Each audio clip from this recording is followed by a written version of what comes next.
For your homework, remember you're going to be cutting out your circle skirt that we just drafted as well as your waist midriff bodice, because the whole thing is going to get sewn together into a dress. So I'm going to grab my bodice pattern over here. All right. And the amount of muslin you need will differ depending on how long your skirt is. So I can't give an exact length, but you will lay out your pattern pieces and figure out a good placement for everything. The main thing that's important at this point is making sure all of our pattern pieces are on grain with the fabric. You know, we went through this whole process of making sure we knew what grain was what when we draped, and then we talked about the grain of the paper and made sure that was the same direction. So we can't come along all of a sudden in the final stage of making our garment and lay out our pattern pieces in any which direction we want. All of a sudden we're gonna get a really crazy fitting garment with twists and pulls and bunchiness. So to have a well-hanging garment, everything needs to be on grain. And when we say on grain, that means when it's cut, all of your grain lines need to be placed perfectly parallel with the overall lengthwise grain of the fabric, which means they need to be parallel to the selvages because those are also in the lengthwise grain. But laying them out like this and kind of eyeballing them being parallel is not enough, okay? So let's talk a little bit about this. First off, you are going to be folding your muslin to cut this. So therefore, any piece that is indicated as a cut 2, when you place it on here and cut around it, you will get 2. And anything that is a cut 1, and we said, hey, this is supposed to be on the fold, you will have a fold to place that edge on. You'll cut around every side except the fold, and it will butterfly open and be the complete piece. So to fold your muslin, the direction that you fold it matters. You need to fold it selvage to selvage, okay? Not cut edge to cut edge, where the selvages are getting folded onto themselves, okay? So this makes our fold parallel with the lengthwise grain. And you want to be sure to really match up your selvages as best as you can. There may be some little wonky spots that you kind of have to ignore, but you want them to overall be nicely matched. Your cut edges up here at the top may not be matched. That's no big deal. Don't worry about this. Just have your selvages matched. And you want to be sure that as you smooth the fabric over to the fold, your fold is nice and smooth as well. Sometimes, especially if you start by matching the exact corners of the fabric where it's cut, you may all of a sudden smooth your fabric over towards the fold, and it might look a little weird. It might feel like it has like a twist at the edge, okay? So if you kind of see this twistiness, it's real subtle here. I can make it really bad just so we can see. Okay. See there, it's getting a little worse. See how it's kind of warping and twisting? We want to get rid of that. So if you match your selvages and fold it and you see that, that just means you kind of need to take one layer of the fabric and slide the selvage down a little further, still keeping them aligned, okay? So I think I needed to move this down. It was good when we started. I just wanted to be sure to show you that, okay? All right, so we're folded and my fold is now smooth, okay? Next, you have to take note of which pieces need to be on the fold and which pieces do not. So your front bodice and front midriff, okay, these are both meant to be on the fold. And when we do this, remember how we added that extra 1 inch of paper and fold it to the back just as an indicator? Here's the big thing, do not unfold it when you do your cutting. If you unfold it and place that edge along the fold, you have accidentally just added 2 extra inches of width to your pattern piece, and we don't want that. So keep it folded and literally put the fold on the fold, okay? So I'm gonna start by just kind of placing my pieces over there, okay? See, this is on the fold, front bodice, also on the fold. I'll match them up more accurately when I pin. But over here, your back bodice and your back midriff, these don't have a fold to match up to. We're just pinning them in place and cutting all the way around so that we get 2. But these are the ones that need extra care to make sure they're on grain, okay? So for instance, let's say I've decided, oh, this is a good spot for my back bodice, right about here, okay? The routine that you have to go through with each piece to make sure it's on grain is this. You're gonna start by taking a pin and you want to pin one end of your grain line. Okay, so just pin the pattern through to the fabric at one end, right? Next, you'll take your ruler and you want to measure the distance from the grain line to the edge of your fabric. Now, when I say the edge of the fabric, that can be either the selvage, or if your piece is closer to this side, you can measure towards the fold as well, and it still works, okay? And on your selvage, if it has those kind of little frayed edges, then you just pick which part you're measuring to. Do you measure to the end of the fray, or do you measure to where it's still kind of solid? You take your pick, just be consistent. So I have the end of my ruler at the grain line, and what you want to do is basically kind of record what this measurement is at the edge of the fabric, okay? So I look at the ruler and it's basically at 12 1/8. Now you could try to remember 12 1/8, but I almost guarantee that by the time you get to the next step, you would have already forgotten and been like, was it 12 2/8? Was it 12 1/16? So my favorite trick is to use a Post-it note. And you're just gonna take the little sticky note and stick it on the ruler to mark the exact measurement at the edge of the fabric. Because it doesn't matter what the number is, you just want to know what is this distance, okay? And you need to know what it is because you're going to move your ruler down to the other end of the grain line, and the goal is to adjust your pattern piece until the measurement is the same at this end, from the grain line to the edge of the fabric. Now, just an exaggeration, let's say my piece was sitting like this, and I come down and I check my measurement. And I'll start by having my Post-it right at the edge of the fabric and keep my ruler in place. I can see that the grain line is not anywhere near the ruler. So you just kind of use that first pin like a pivot point and just pull it over until it matches.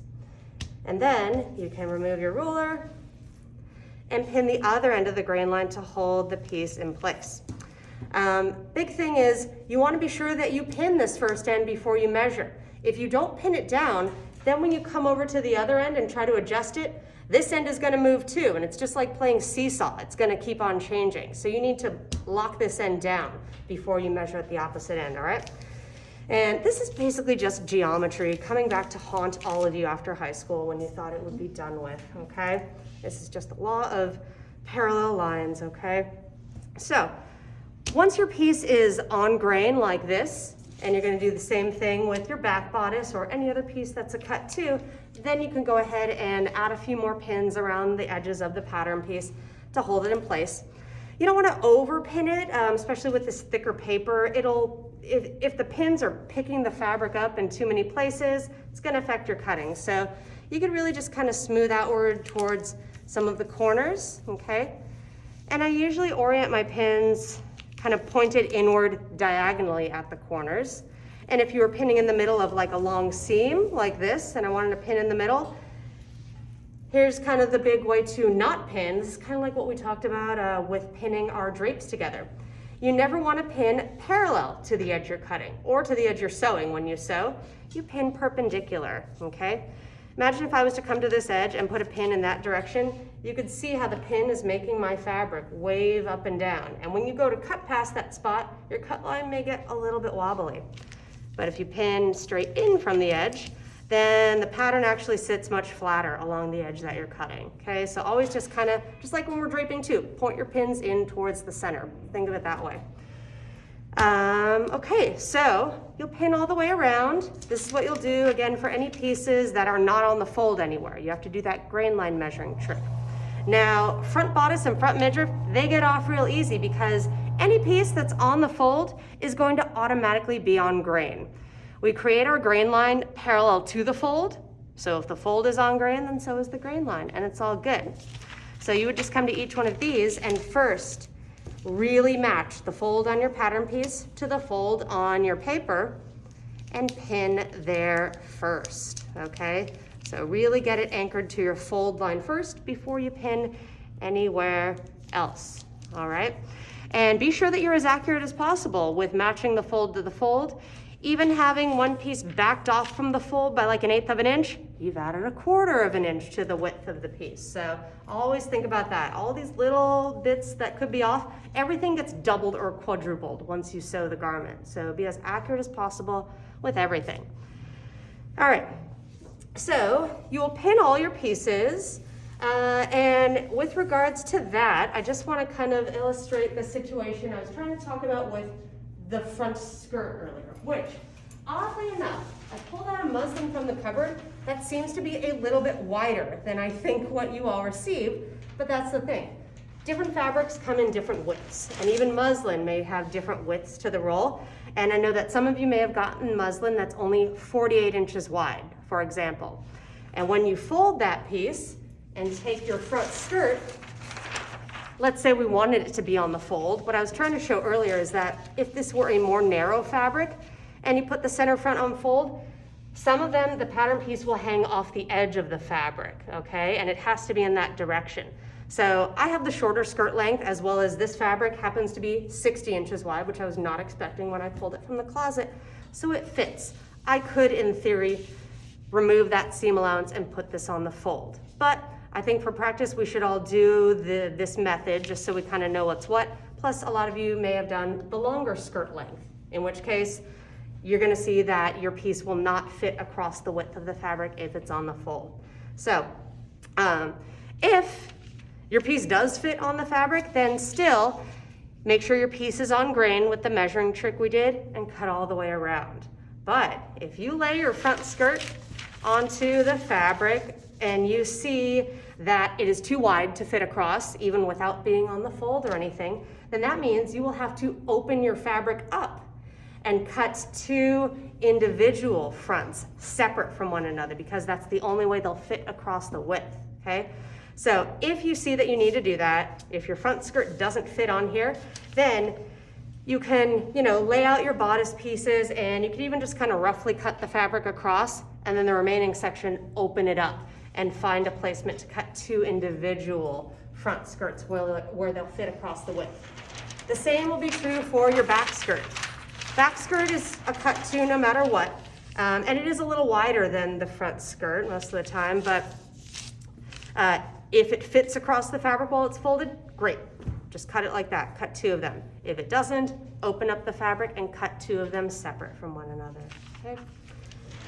All right, so once everything is pinned, you will beautifully, perfectly, accurately cut out everything, okay? Perfect with the cutting. And then you want to be sure to come in and cut your notches on the pattern pieces. But here's a rule that I want to make sure we all know right off the bat. You do not use your notcher to notch the fabric, ever, under any circumstances. You save this for just notching your paper patterns and manila patterns when you create those later on. To notch your fabric, you just take your fabric scissors and you make a tiny little clip in the edge of the pattern piece after you've cut all the way around, okay? Reasons for that, using this on the fabric will remove these kind of larger chunks of the fabric, and it may be prone to more fraying. Plus, later on, when you're making, prettier stuff, not out of muslin, sometimes you will see the impression of the seam allowance coming through on the outside of the garment. You don't want to see all your big notch chunks missing. It's just not cute. And lastly, if you cut your fabric with the notcher, your notcher will get dull really fast, and it won't notch your patterns anymore either, okay? So that's my PSA about the notcher. And then you will unpin all your pieces and it will be time to sew, okay? So to sew, of course, I tried to open my file to show you in advance, and it is quite large. Sometimes it has problems opening. It's a PDF. So you're gonna make me download it? What do I have to do to bring this up? In your, what week are we in? Week 5? 5, oh my God, halfway through. In your week 5 module, you're gonna see a file that says waist midriff bodice / circle skirt sewing instructions. And this is actually good. When you open it up, you're gonna see this video for the sewing notebook there. I'll explain that in a minute. This is not a video that shows you all the steps of how to sew the skirt. You're gonna click above it where it just has this title.pdf, and it's supposed to be opening up a, come on, just a minute. I tried download before, it didn't like it. See how long it takes. Basically, it's gonna be a pictorial, step-by-step of how to sew the garment together. But I wanted to bring it up to even confirm to myself, because I made this for the half scale. All the seam allowance amounts that are called out will be the same. Seam allowance is actually the same in half scale. So you don't have to change any measurements, but the proportions of the pieces may look a little different. And with the half scale, I believe the front skirt is on the fold and yours is not. So for your very first step, you'll need to take your 2 front skirt pieces and sew your center front seam with 1/2 inch seam allowance, and then press it open at the iron so that it's like you have 1 complete front skirt. And then all the instructions will coordinate from there on out, okay? So that's the only thing you won't see. And oh, look, here it brought it up, okay? So when you look through it, you'll see it shows you step by step which parts of the bodice to sew with the seam allowance, okay? And it'll walk you through everything. I think it's pretty clear, even though it's not, full video form. But the reason I have that video added to the end is because since it's sort of, a little more minimalistic instructions, there's this part right here where I say for technical assistance on steps 3 to 6, refer to the video sewing notebook number 16 through 20, and it gives you a timestamp. So it's giving you a call out to the video I posted because those steps that it shows include how to sew the gathering stitches onto the bodice and attach it to the midriff.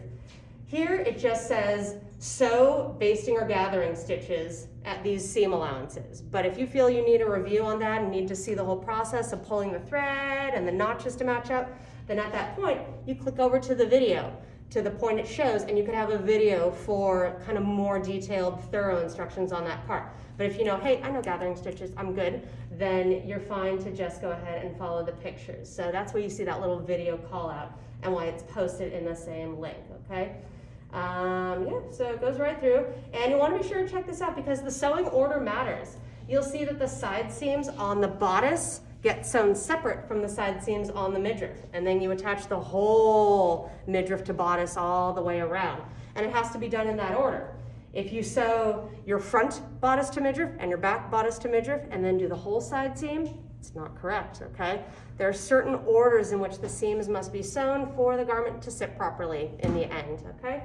So you will sew your entire garment, and most specifically at the very end, let me see, did I tell you that? Yeah, so for how to close your garment at center back, you'll see that my sample has a railroad zipper sewn into it. The zipper is optional extra credit. You don't have to do the zipper. So if you're going to skip the zipper, then the video or these picture instructions will show you exactly what to do, which is basically that you're going to sew your center back seam up to the bottom of your double notches, and then for the open part, from the notch up to the top, you will need to mark and press your seam allowance open. So that means you will need to draw a nice perfect 1-inch line in from the edge of the fabric and press on those edges so that when we put it on the form, we have perfect little folds to match up at the center back, and we know exactly where the seam line is, okay? So it'll show you pretty clearly in here. See there, it's closed and then it's open up above. And then also, oh yeah, so here's another optional extra credit for those of you who like sewing. For the hemline, as well as you'll see kind of all around here, the necklines and the armholes, a lot of the time on our draping garments, these are just like test fits, so we don't need to fully finish them, but we usually do a stay stitch along the necklines and the armhole, which means you're not sewing anything to anything, you're just doing a single stitch line at what the seam allowance is. So neckline and armhole, you stitch around them at 1/4 inch, nothing is folded over. And in the instructions, if you don't want extra credit, then you can stay stitch the hem as well, which means you'll come to the bottom edge of the dress on the raw edge of the fabric and just stitch 1/2 inch up without folding anything. And that's fine. But if you want even more extra credit, you can give me a rolled hem on the bottom, okay? So the rolled hem, since we gave our pattern 1/2 inch hem allowance, for a rolled hem, you have to fold your fabric upwards twice so that the raw edge is totally inside. We never do a single fold and stitch, unless knits, okay? Knits are different, right? So that means each of your folds have to add up to the total hem allowance. So you're gonna do 2 1/4 inch folds, and then you edge stitch very, very close to the upper fold, not the bottom fold, okay? So I will give you some extra credit for a hem, as well as extra credit for a zipper, extra credit if you do both. And you're gonna arrive next week with your completed dress. It would be real nice if it came all nicely pressed and ready to go and on a hanger. It's a good way to transport, okay? But yeah, you're gonna be bringing your dress your completed pattern, and no sketches due, and I think that's it, okay? Anyone have any questions?